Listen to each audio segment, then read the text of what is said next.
Police of Reddit, who was the worst criminal you've ever had to detain? What did they do? How did you feel once they'd been arrested? I've been in the police for nearly 2 years now. I was working a late shift on Christmas Eve, which is usually a matter of holding the fort and counting down the clock until the end of shift. We get a call. Sudden death. An elderly gentleman.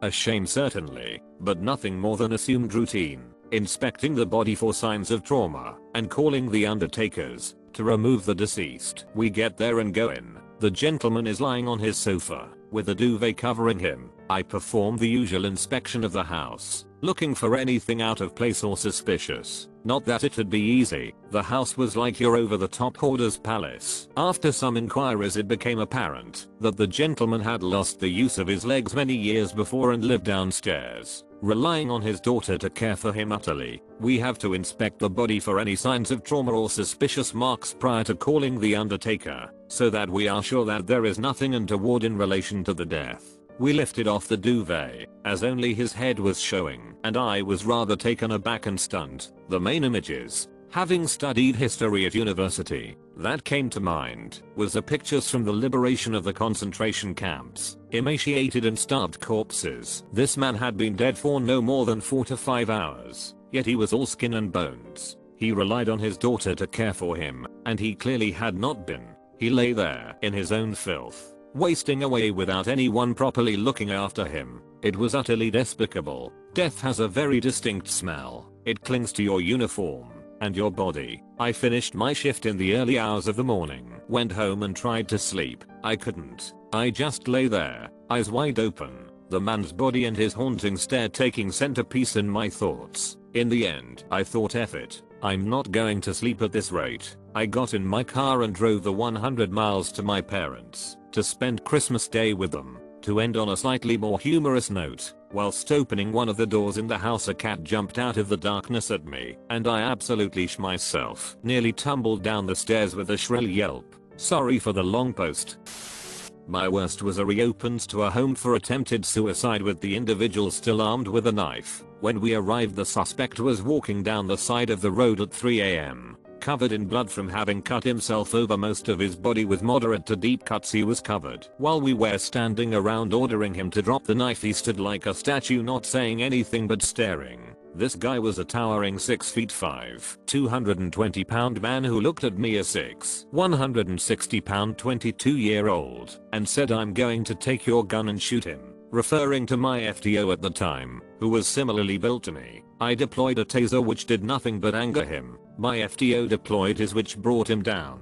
Trying to handcuff a man covered in blood is terrifying. All the bloodborne diseases you can contract. He was transported to the hospital for his self-inflicted wounds. Upon further investigation, this guy had been luring cats and dogs to him, which he would end up killing and skinning. In this guy's shed he had a harvesting room where he would turn the pelts of these animals into clothing. You name it, this guy had made it. The entire thing reminded me of some horror movie with a stench you could not stomach. That was my first week as a sworn officer. I turned 21 3 days before graduating the academy. I've been on now for a year or so, and that is the only guy I have ever met I believe could have taken my weapon and kill me. He later was declared mentally competent and charged. He as well was not suicidal but angry because he messed up on one of his creations. Several years ago, I was called to a rural residence in my jurisdiction for a heated disturbance involving firearms. I work a rural county that covers almost 1,000 square miles with 3 other deputies. 4 deputies are on duty at any given time covering this area. To ease in keeping up with the story, the violator will be called grandfather in his upper 60s. The son of grandfather /911 caller will be called son in his 30s. And the victim /granddaughter will be called child 7 years old. When I arrived on scene, I saw the son standing with a handgun in his hand and the handgun stuck in the mouth of the grandfather, who was on his knees. This took place in the front yard of this residence. My camera/audio was rolling due to me running lights/siren to this call, so all this is recorded and played a significant role in the prosecution. I slid to a stop and exited my car expeditiously while taking cover behind the driver's side wheel. Well, I had my Glock 34 out quickly and began giving commands to the son.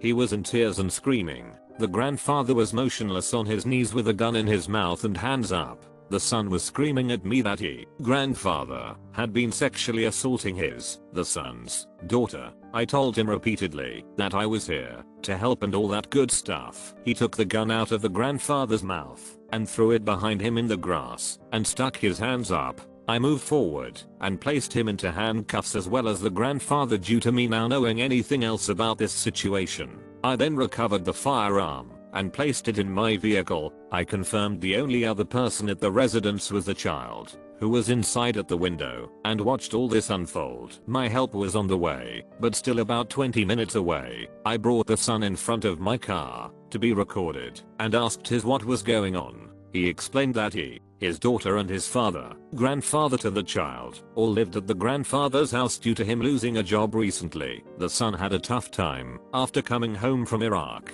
and holding a job. The son explained to me that he asked the grandfather for permission to use his laptop. He received permission and began looking stuff up on the computer. The son found a suspicious looking folder on the desktop and opened it. This folder had hundreds of pictures of the child, his daughter, in extremely explicit positions as well as performing sexual acts on the grandfather. Needless to say, he flew into a new dimension of pissed off and immediately retrieved his handgun and dragged his own grandfather to the child out in the front yard to avoid bloodying up the house in his own words. He pistol whipped him and placed him on the ground and stuck his pistol in the grandfather's mouth. He never did explain to me why he called 911 instead of shooting the grandfather. I placed him back into my vehicle and told him to remain quiet because I needed to get information from the grandfather to get a conviction. I guess I should have mentioned I spent several years as a criminal investigator prior to going back to the patrol division, so I knew exactly what to look for and obtain during the investigation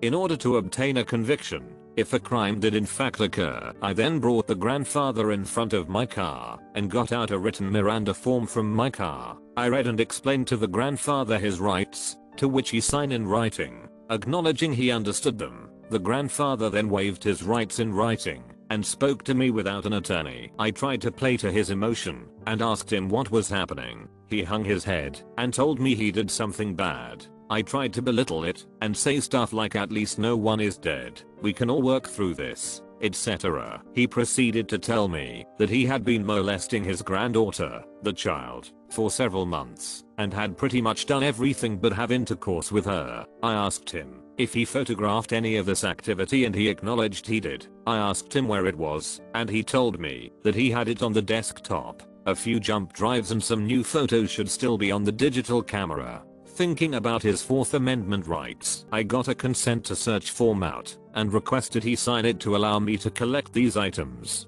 He signed it. Dumbus. I would have gotten it anyway with a search warrant due to an overwhelming amount of facts present so far. I collected these items and did my best to comfort this precious little girl. I had my backup transport the grandfather to the jail and I took the son and child to the office to interview him. Long story short, the grandfather first pleaded not guilty and a trial date was set. The morning of trial, he took a plea for 80 years to serve for what he did. As far as how that made me feel, I will never understand how that son didn't turn his own father's head into a canoe. I cannot fathom the rage and anger he must have felt. I kept in contact with the son after the arrest and through the prosecution phases. He eventually told me he didn't shoot him because he didn't want his daughter to lose her grandfather and father in one day. He thought he would go to jail for killing him. I have dealt with more savage people and been in a few rough spots before, but the cold-heartedness demonstrated by this bag of douche towards his own granddaughter blew my mind.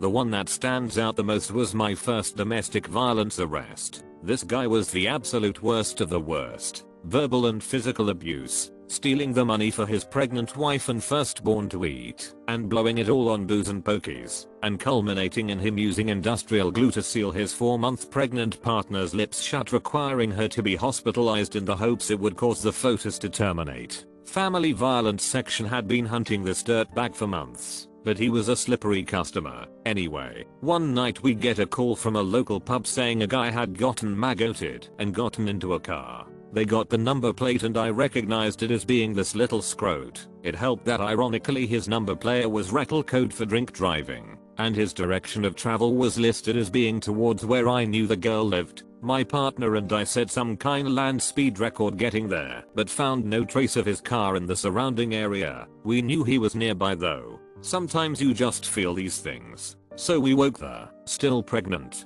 girl up and explained to her we believed she was in imminent danger and that we would stay in the area. Gave her the response mobile phone number to ring and a phrase to say rather than call dispatch, which can cause a delay in sending out the job. Then we left. We both got in the car and drove around the corner. I dropped my partner off and he doubled back to keep an eye on the front of the house while I parked up around the corner, and our sergeant arrived in an unmarked car to view the street behind the house. Sure enough, within 10 minutes of us leaving, we suspect he had been hiding out waiting for us to leave. Old mate saunters up the driveway and makes a beeline for the door, where he is confronted by my partner. Realizing he has been tricked, he punches my partner square in the jaw. Now for the record, my partner at the time was an absolute beast of a man who was more offended by the fact somebody had laid hands on him than he was injured. Let's just say the next few minutes went poorly for our young Casanova as me and the Sarge came herring around the corner to assist with the arrest. Sadly we never got a conviction on the scrote,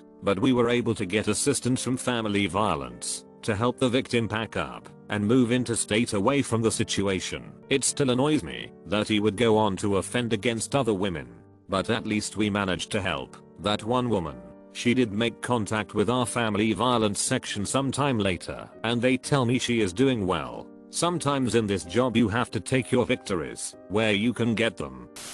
I didn't do the actual arresting, but I spent several months supervising Kristen Berry in custody after she and her husband, Joseph Walsh, were arrested for killing their infant son, Chance. Her husband beat Chance during a drug bender while she watched and complained they would get caught, saying you're gonna refine kill him, and recording audio of the incident on her phone in case they were caught. Her husband shoved a baby wipe down Chance's throat, where it got stuck, and he started to choke to get it out. They pried his jaw open with pliers, breaking it and tearing out Chance's little tongue. When they finally retrieved the wipe from his throat, they left him to slowly die of his injuries in his crib. Kristen posted a Facebook message the day after Chance died saying how she was excited for their first family vaca. She never called 911. She said she didn't want to lose both people she loved in the same day. They left Chance to decompose for several days. When the smell overwhelmed them, they wrapped him in garbage bags and put him in a closet for several more days.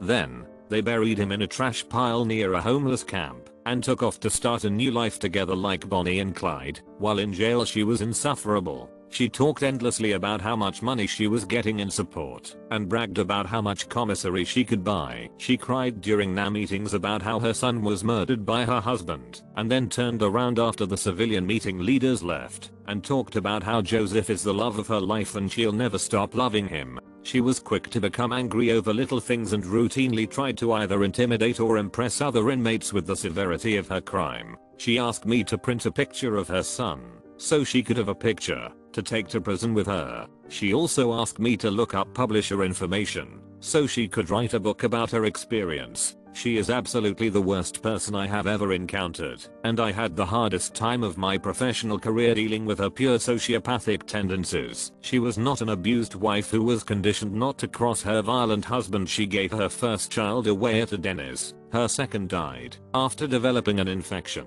that no medical care was sought for, and she helped brutally kill her third child. She deserves the death penalty and it's a shame she won't get it.